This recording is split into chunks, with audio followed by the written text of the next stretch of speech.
There's fewer people here than usual. Brahma Mahotsav also goes on the same day.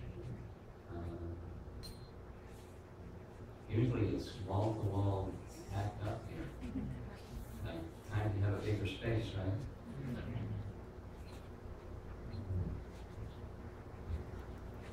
When I saw the topic, I didn't see Kripamoya sitting here. So I was thinking to tell his daughter, I don't know what I'm going to speak about because I'm going to use the same topic. I've been assigned the same topic. So you'll know what not to speak about tomorrow because you're in the audience.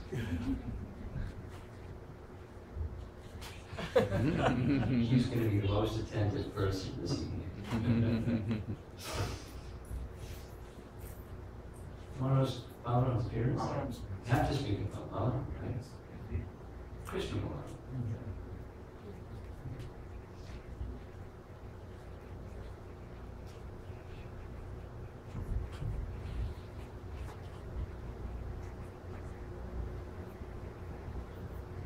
When you think of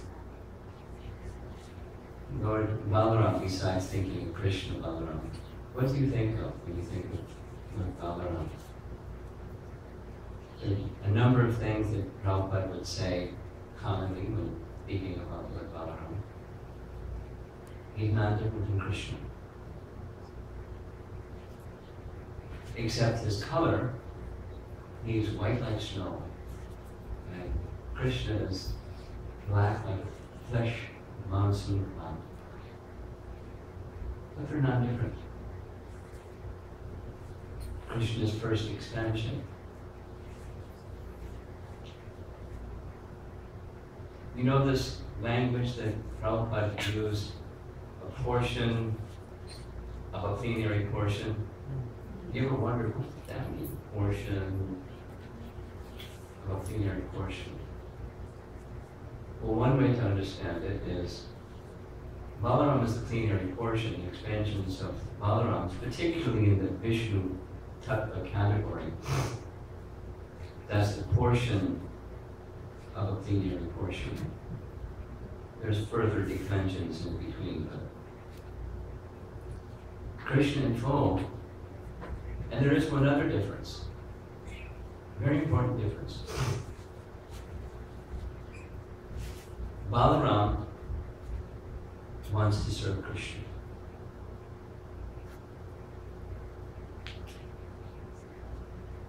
Krishna is the object and Balaram is the subject. This is rasa type of terminology.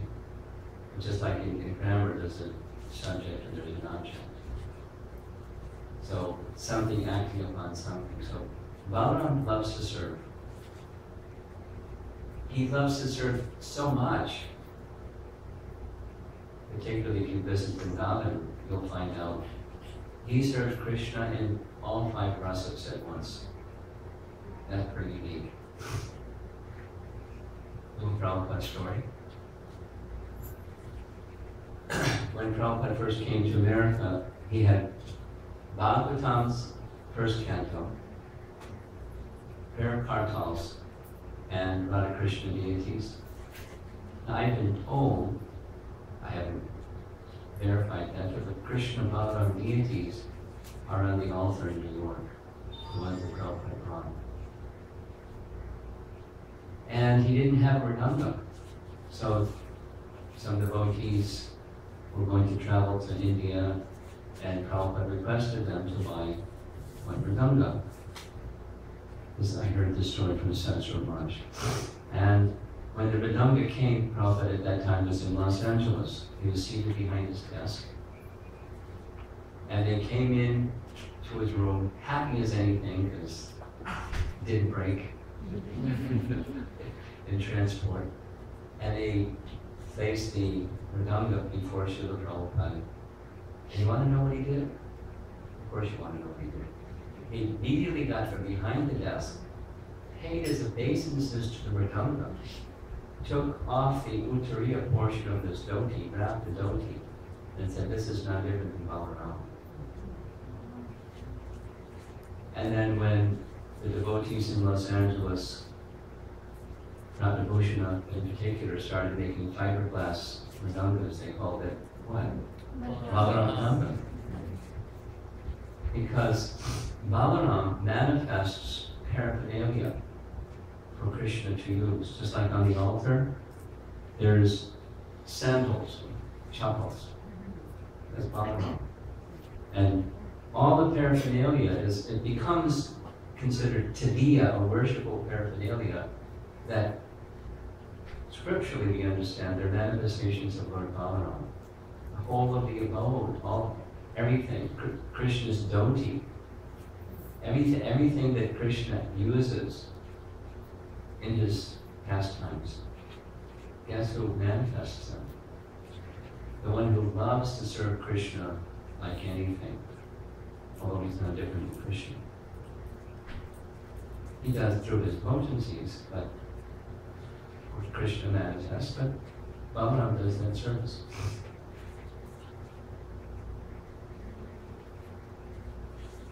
And in that mood of service. He's always looking for the welfare of Krishna. And he's of the same age as Krishna, so they're intimate friends.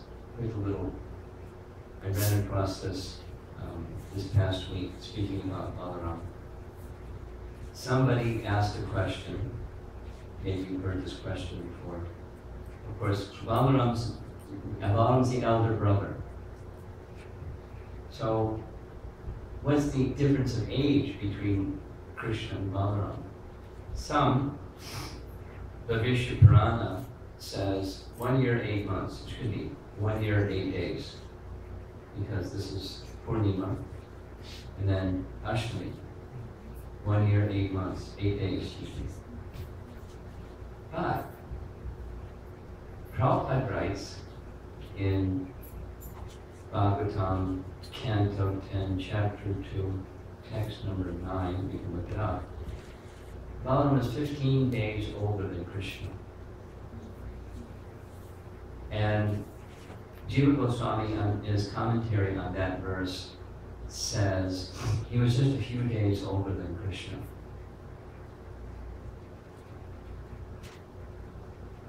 And Vishwanath Chakravarti Thakur states, in a reasonable way, they were of the same age, a few days apart.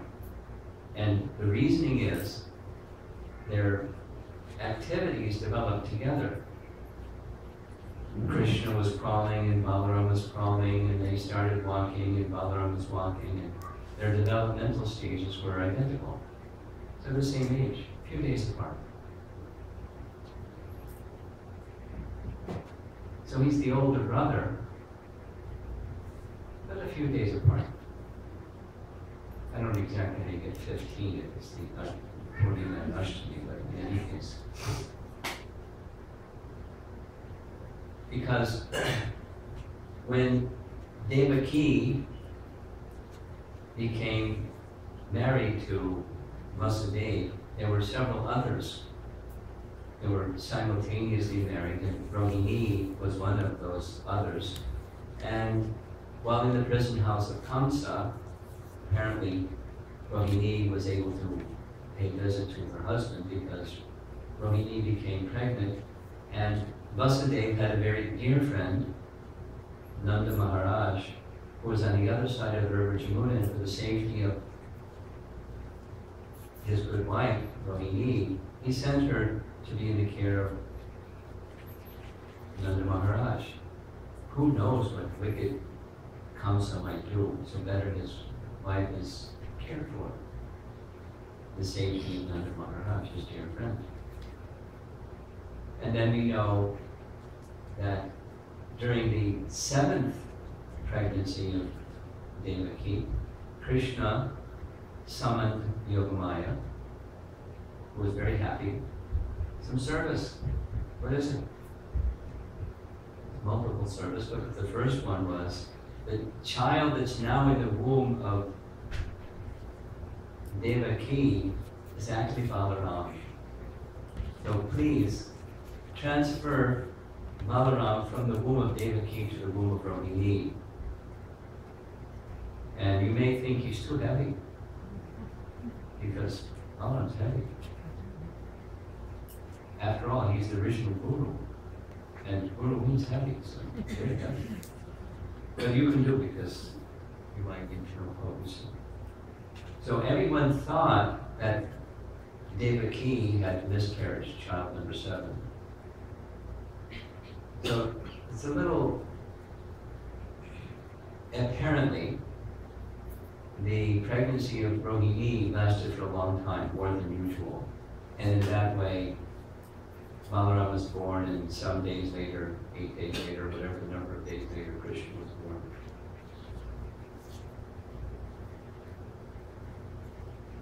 So Rohini, Nandana, Balarama, the son of Rohini, just like Krishna is Devaki Nandana. Rohini, Nandana. Is Rohini Nandana still around? And out there somewhere. Anyway, Rohini right there.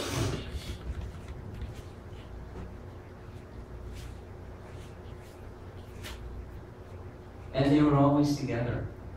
Well, not always together. Balarama went on pilgrimage, as does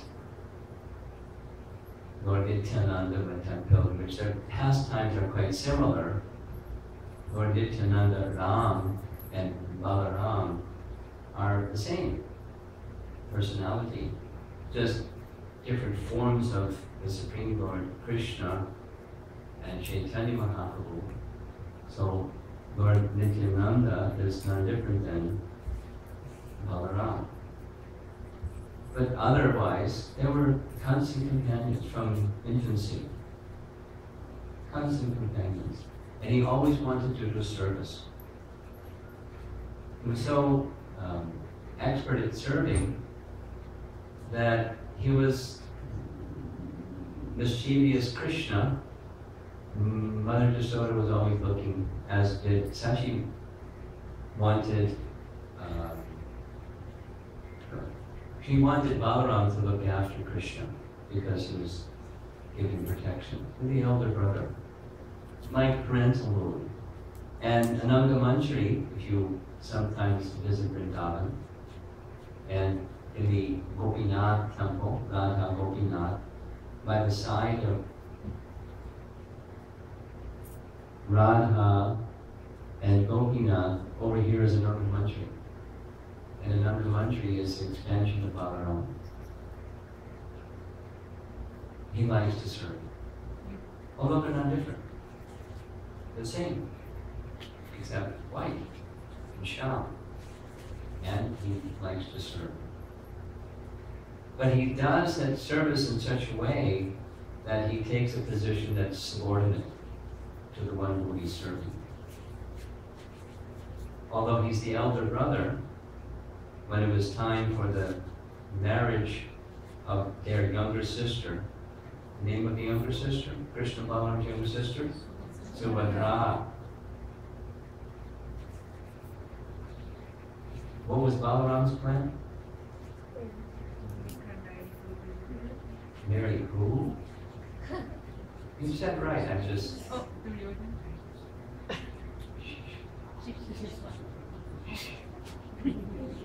Shish.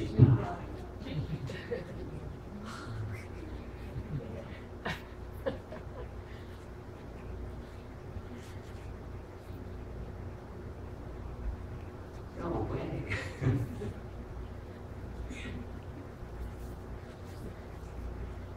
So another reason. Krishna's is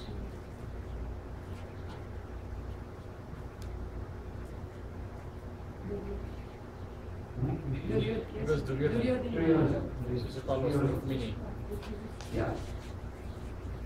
So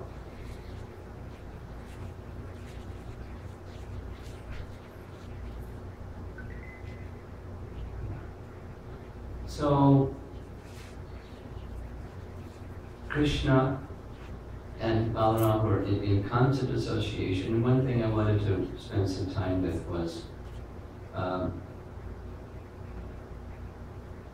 Bhaktivinoda Thakur and Bhaktisiddhanta Saraswati Thakur both spoke about Krishna's pastimes in Vrindavan, specifically in terms of their killing of demons. And Bhaktivinoda Thakur's teaching is that Krishna was assisting his devotee by removing obstacles on the path of devotion manifested in the form of particular demons. Like the first of the demons that was killed by Krishna was Putana. Putana representing false teachings and false teachers. So Krishna helps the devotee by removing the obstacle of false teachings and false teachers by his act of killing Putana. This is our great Acharya and his son, Bhaktisiddhanta, both speaking and writing on the same message. and so forth, each of the demons that Krishna dealt with.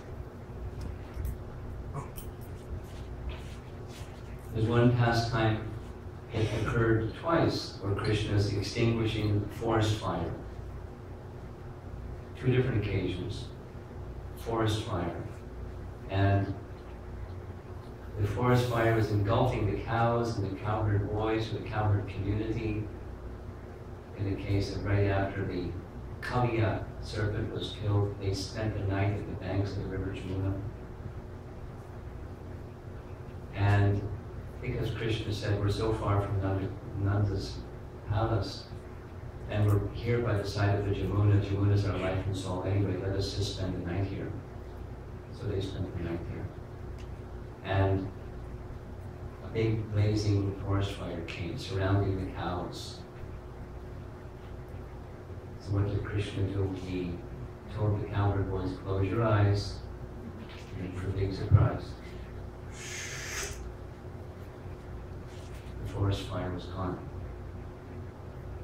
Bhaktivinoda Thakur says the protection that Krishna was exhibiting was the protection of conflict between groups of devotees. Now, in ISKCON that never happens, right?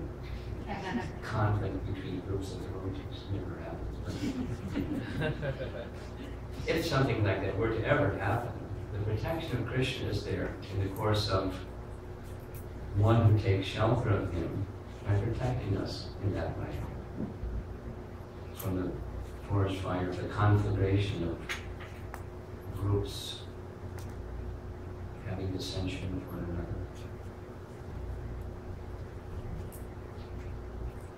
And they explained each of the pastimes of Krishna's killing demons. And notice that in the case of Balarama, there are two demons that Balarama killed that Krishna didn't kill.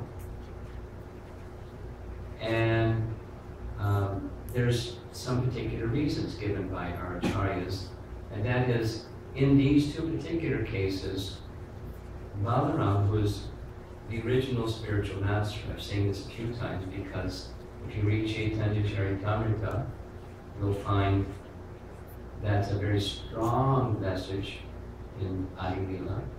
Balarama is the original spiritual master, and those that perform that function or service of spiritual master are getting that the strength or the power, the capacity to do that service by original spiritual master. They're representing him.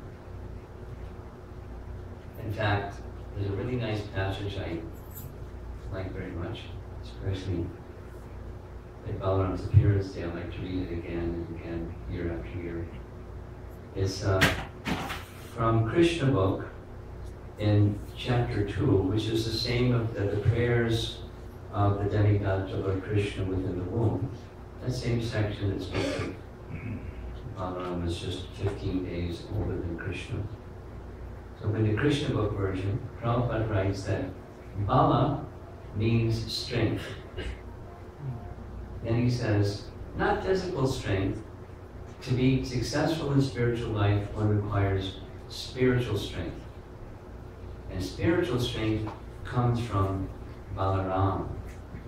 So if you want to be successful in spiritual life, I think we all want to be successful in spiritual life, you require the mercy of Balarama. So pray to Lord Balarama for spiritual strength, so you can be successful in carrying out your service to Krishna, because you require spiritual strength.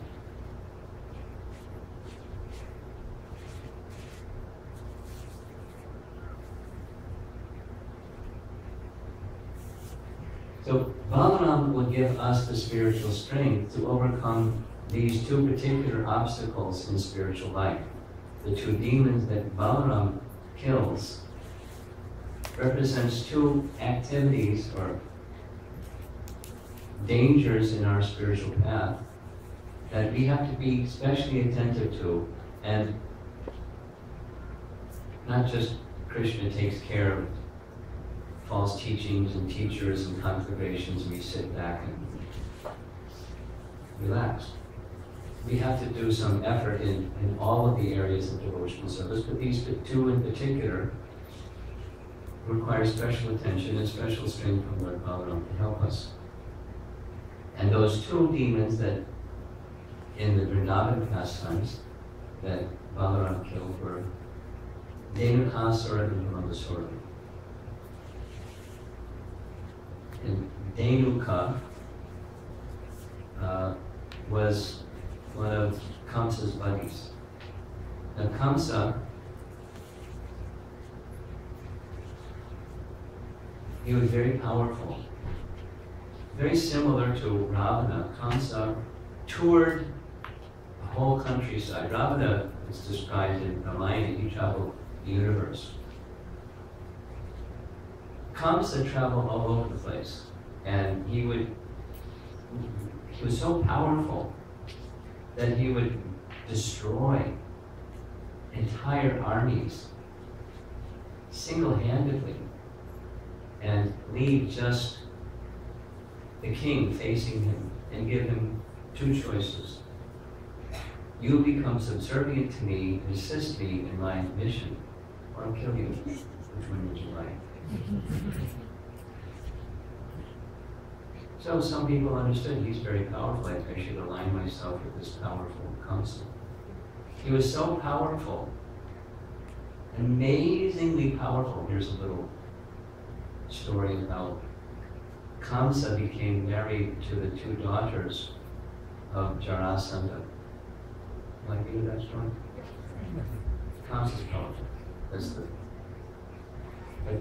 Okay, so Jarasandha was out hunting, using his mighty arms and his prowess as a fighter and warrior, and he was hunting wild animals in the wilderness.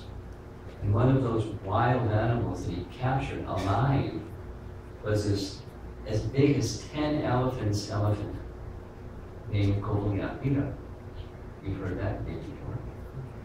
So he chained Kovalyapita, stakes and chains, and wrapped around his legs, and they went off to do other conquests. And Kovalyapita pulled out the stakes and started running away. And the soldiers were following behind him. And he ran and came to a place where Kamsa had a camp. He had just finished defeating other kings and soldiers.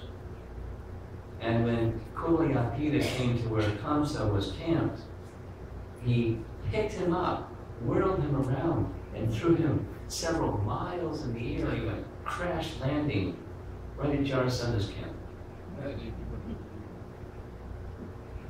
Jarasandha thought, wow, that was good. Whoever did that, I want to find out who did that. So he went to where Kamsa's camp was, and he congratulated him. I've never seen anybody so powerful as you. I'd like to reciprocate with your powerful capacity and give you as a gift. Kovalyapita is yours, and my two daughters are yours for marriage. Wonderful alliance, two powerful kingdoms now brought together by marriage. That was part of the program in those days.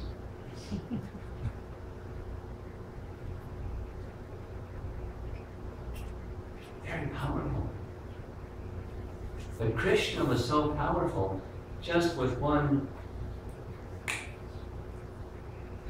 he killed him. That didn't just like knock him down. He was finished. This same Kamsa was so powerful. So one of the powerful persons that Kamsa had dominated was Pralamba. And Pralamba had mystic power. He could transform himself, excuse me, Dhenuka, we'll do that Dhenuka first. He could transform himself into different shapes. So to assist Kamsa, he was in the Kalavan forest.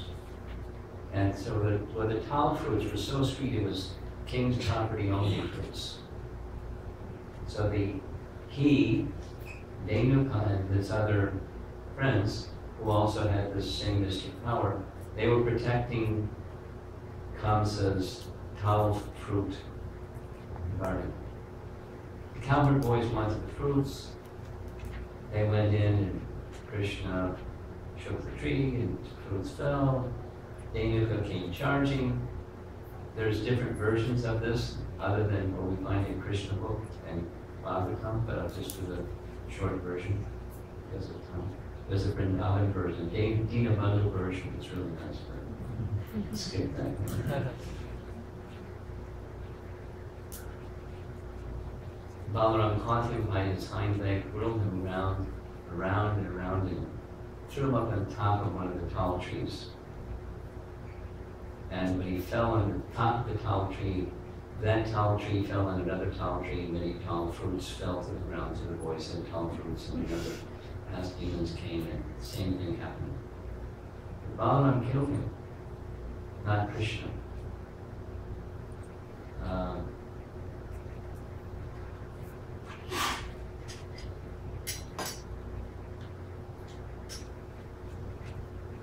Because I got confused already when I did the games once.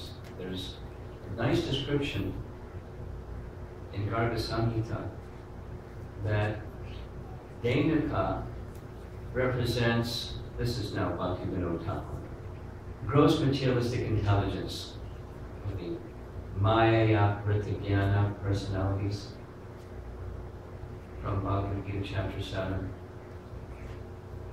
4 types of persons never surrender to Krishna, and one of them is the Maya Pratigyana, intellectual people, learned people, scientists, poets, philosophers, brainy people that are atheistic. They'll never understand Krishna, they'll never take shelter of Krishna. They're fundamentally ignorant of spiritual knowledge, although they have substantial gross material intelligence. Now, consider, those of you that have read Prabhupada's books or heard his lectures or both, how much time did he spend on that topic? A lot. A lot of time on that topic. Another Prabhupada story. Those of us in the room who are Prabhupada disciples certainly remember when 5th Canto was published. Prabhupada visited New York shortly after 5th Canto was published, and then a group of devotees from New York went with Prabhupada to Montreal and Toronto and some places in Canada. And there was a whole group of devotees that every day they were reading 5th Canto and then questioning Prabhupada, badgering Prabhupada with questions about 5th Canto. You know, you said this, how do we understand this? Because scientists say that. At least one report was that Prabhupada, I heard from 2 different persons, Prabhupada said, I deliberately was confronting the blind faith that the Western world has in science. Purposefully, intentionally. Prabhupada said to devotees who were in that group, said, this is the greatest obstacle for spreading Krishna consciousness. Of course, he could have said about something else too, but blind faith that people have in the Maya Pratigyani folks. Because if science says something, then people believe. But if the scripture says something, people question. So he was questioning what the scientists say. By reason and logic, not any other thing. I remember one morning walking, this is the glories of Lord Balarama, by the way. One morning walking Vrindavan, Prabhupada was in a particular mood, and he held, as he would sometimes, he held his head back a little bit, was looking around at everybody, saying, I have a theory, prove me wrong. He was being Mr. Scientist, saying, I have a theory, prove me wrong. There's fire on the moon, and that's why the moon shines, but it's cool flame. Prove me wrong. And then elaborated on why he was saying that and repeated, prove me wrong. He didn't say that what he was doing is that's what the scientists do. I just took it that's what he was doing. This is what the scientists do. On the authority of what? The authority of their authority. The power to use words, and because the scientist says we're supposed to believe it. So, back to Dhenukasura. Balarama, being the original spiritual master, will give us the strength to confront this great obstacle. The Maya Pratigyanis of the world that have ownership of at least science textbooks and not ownership of a lot of other things. That all the children that are born in our country, probably in the UK, unless you go to some special school, you have to take this curriculum that says what the scientists say. And you can't have curriculum that says here's another option. These are the public schools. It's sad, but true. So it requires spiritual strength. And where we get that spiritual strength from Balarama to address something, this is my understanding, it's something that we have to get it, inside acknowledge that this is a problem. It's not like everything the scientist says is wrong, but it's not that everything the scientist says is right. And we need to know the authoritative system that we have is this descending knowledge coming from Apaurushaya Shabda, from the transcendental source descending into our realm. And by receiving that, there's strength. One can have spiritual strength just from that.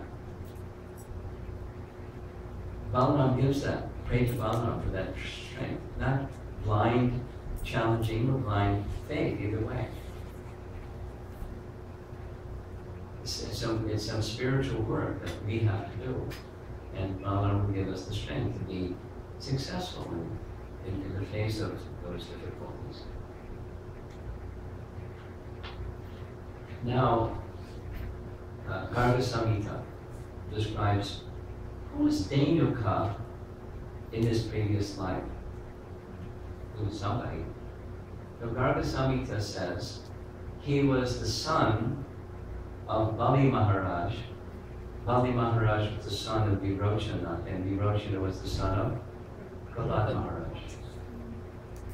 So, Prahlad Maharaj, Virochana, Bali Maharaj, and his son was named Saha Sikha. Saha Sikha.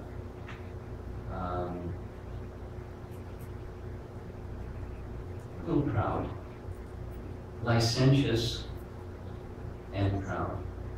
And one time on the side of the Ganda Manana mountain, he was enjoying some pastimes with 10,000 young women. He was a little out of control. And there was a lot of singing and dancing and mirth and noise, and not far away was Durvasa Muni engaged in meditation in Ganda Manana mountain. It disturbed his meditation. So into the scene comes Durvasa Muni, who cursed Sahasika.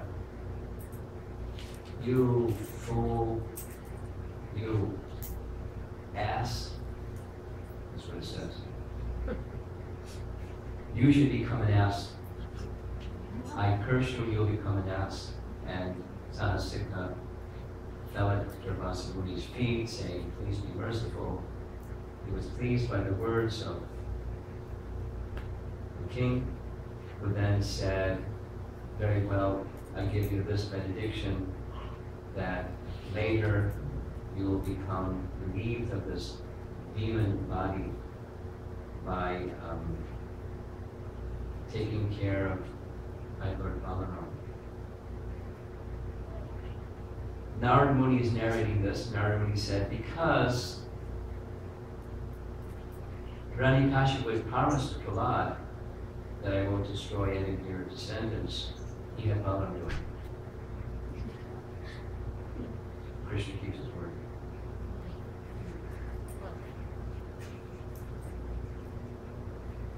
And then, so it's a big obstacle on the path of spiritual success or spiritual progress, is blind faith in those that have no spiritual vision but have intellectual capacity.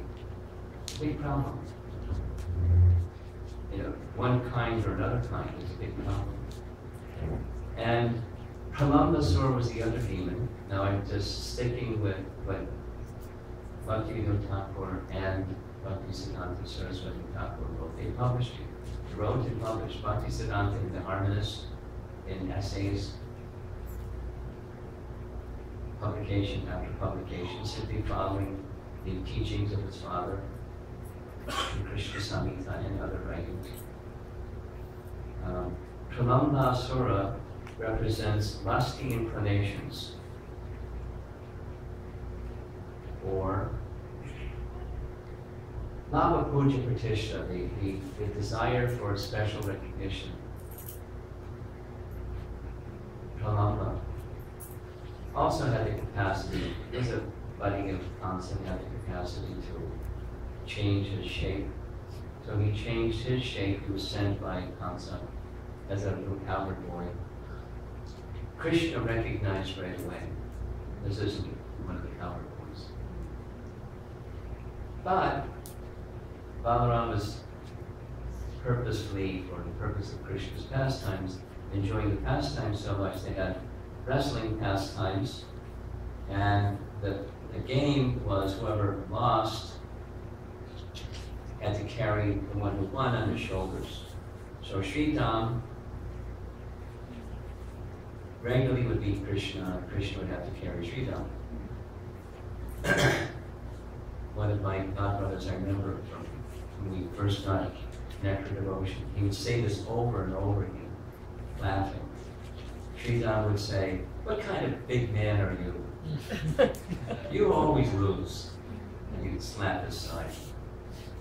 Now these are cowherd boys that are very dear, intimate associates from Krishna, and some of them would just not only not see him as the personality of God, but call him like a small fry.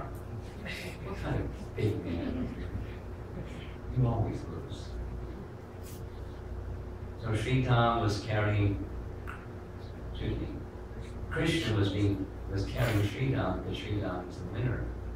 And Balaram was the winner, so Pralamba had lost, and Pralamba was carrying Balaram. And he started going away from where all the other cowherd boys, and the narration goes that Balaram is having a good time. It's a nice ride. It's lots of fun. And Krishna tried to catch Balaram's attention, but Balaram was too much absorbed in having all that fun. He just kept going and deeper into the forest. And slowly, the body of Pralamba started getting bigger and bigger, and his little cowherd boy imitation form transformed into this humongous feature of Pralambasura. He started rising into the air to take Balaram away and kill Balaram, not possible. When the description is slowly, this is Yogamaya, slowly Balaram started to understand, wait a minute, this isn't a cowherd boy, this is a demon. And just with one blow of his fist, finished Pralamba, who went tumbling from the air and smashed on a rock below, finished.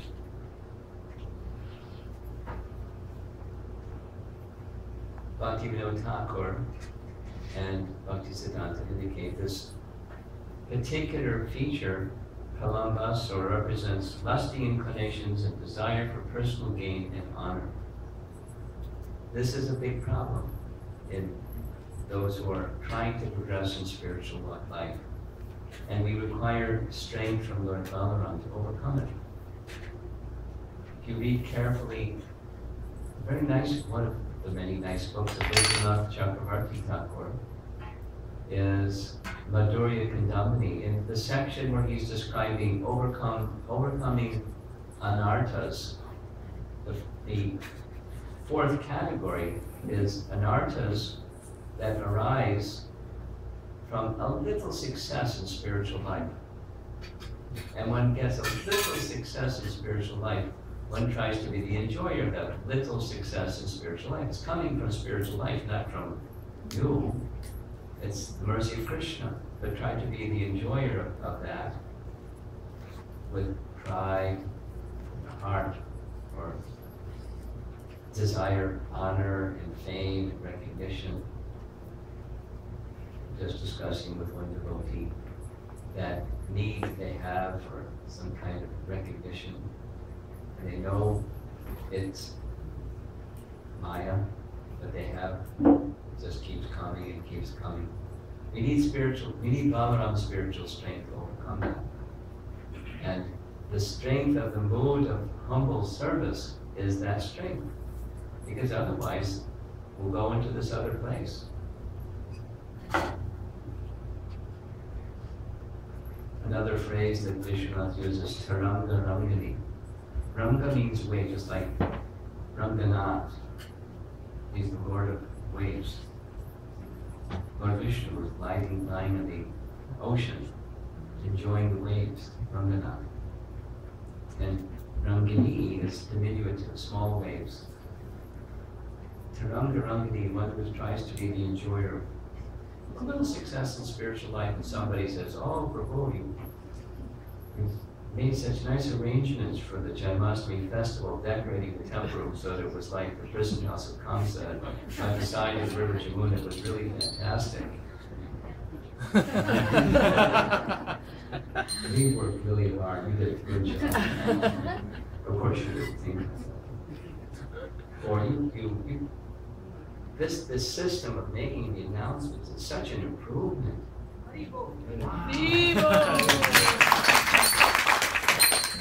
Whoever the team was, okay, yeah, okay,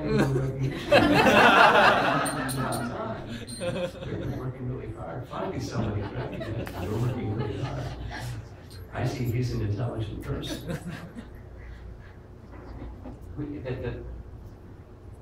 Is it big obstacle on the path of spiritual life to hanker for that, assimilate that? What time am I supposed to end? Can I tell a story? Okay. Once upon a time I was a brahmachari. For a long time I was a brahmachari, and I liked being brahmachari. And then my GBC said, "Guess what? You've been approved to take sannyas." I didn't even know that there was a system. I didn't know anything. I was just happy being a brahmachari. They said, "I don't need to be a sannyasi." I said, "Oh, you're attached?" I said, "What are you talking about?" And I understood later, he said, "Oh, maybe you want to get married, so you don't want to become a sannyasi." That's what he meant. But well, it'll increase your preaching. I have so much preaching, I can't do it all, so I don't need to increase my preaching. So they kept, the devotees kept saying, we should take sannyas because of, all right, take sannyas. Actually, one of the reasons I didn't want to do it is because I saw before me many persons who were eager for that position, and I thought that was disgusting. In my book, that's a disqualification. You want to get some position like that. Particularly a renounced order of life. For what? You get some recognition in society? Forget it. Anyway, so I became a sannyasi. Is that all right? Within 3 days, so the initiation took place. Then, here's what it's like to become a sannyasi, for those of you that aren't. The very day that I took sannyas, I'm carrying it down to wearing a sannyas dhoti, and everyone pays obeisances. So I was trained as a brahmachari, you pay obeisances. And they said, no, you're not supposed to pay obeisances. I said, who said you're not supposed to pay obeisances? Where's that in scripture? Pay obeisances. That's how I was trained, you pay obeisances. And then, some time passed, and I finally understood. It took a while, a little slow. They're not paying obeisances to me. They're paying obeisances to the ashram that I'm representing. So my service is to represent the ashram properly. It's not to me, it's to the ashram. It's the sannyas order of life. And that's good for society to have persons that are properly representing any ashram, and then people offer respect because they're properly representing that ashram. So if you're grihastha, be an ideal grihastha, or at least be a quality, be an exemplary grihastha. And such persons should be offered all respect by all members of society. Be an ideal Vaishnava, and like that. However, if you get respect because you're an ideal or proper householder, or whatever you are, it's not for you. The appreciation goes to one who qualified you to do what you're doing. That's what it goes to. Otherwise, it's a big obstacle. Because don't be successful in spiritual life, that's a problem. Be successful, and that's a problem. You think you're the enjoyer of that little success. What's the protection?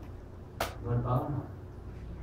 This is the glory of Lord Balarama. Pray to him for spiritual strength, that your mood of service is so strong. It's not for you. It's for the person being served, and you're the instrument of one who is behind you, giving you the capacity to do that service. In all of our cases, it's our founder, Acharya, Srila Prabhupada. Otherwise, we wouldn't be here. We'd be somewhere doing something, but we wouldn't be here. We're here because of our founder, Acharya's great power and great strength, trying to protect us. As Krishna was protecting by killing these demons in Vrindavan, according to Bhaktivinoda Thakur, Bhaktisiddhanta, and Balarama also. He'll protect us. Bhakti protects us. The mood of service will protect us in these very important ways. So I'm going to end so that you can hear tomorrow evening from the Towaco or the glories of Lord Balarama on his appearance day for us. I'll ask Ramchandra, can you make an arrangement for recording tomorrow's class and send it to me? I'll be listening remotely. Srila Prabhupada ki Jai.